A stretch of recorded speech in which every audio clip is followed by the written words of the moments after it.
নববর্ষের দিন যদি শাড়ির সাথে এরকম সুন্দর চুড়ি আর ওই গলার হারটা পরা যায় তাহলে কেমন হয় বলো তো। হ্যালো, কাঠগোলাপে আমি শুক্লা। আসলে যেই গলার হারটা বানাতে দিয়েছিল সে বললো কতগুলো চুড়িও আমাকে বানিয়ে দিস, সেটা কিন্তু তোর পছন্দ অনুযায়ী বানিয়ে দিস। তো যখন আমি এরকম শুনি যে নিজের পছন্দ, তখন তো কাজ করতে বেশ ভালো লাগে। আমার কাছে জানো তো গোল চুড়ি এবং চৌকো চুড়িরই বেশ ছিল, মোটা চুড়ির বেশ ছিল না। তো আমি বুদ্ধি লাগিয়ে দুটো চুড়িকে সুন্দরভাবে অ্যাড করে ফেব্রিক পেঁচিয়ে নিয়েছি। পেঁচিয়ে নেওয়ার পর ভাবলাম যে এর মধ্যে একটু কড়ি অ্যাটাচ করবো, যেহেতু নববর্ষ। সুন্দর করে কলিগুলোকে ভেঙে নিয়ে একটু শিরিষ কাগজে ঘষে নিয়েছি যাতে সুন্দর করে এটার সাথে সেট হয়ে যায়।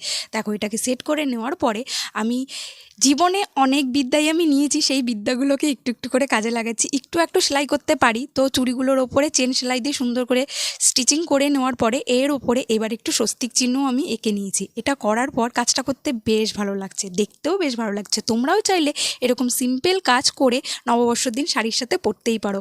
তোমাদের এই কাজটা কেমন লাগলো সেটা তোমরা আমাকে কমেন্টে জানাবে। আর হ্যাঁ, ভালো লাগলে অবশ্যই শেয়ার, কমেন্ট আর একটা সাবস্ক্রাইব করবে।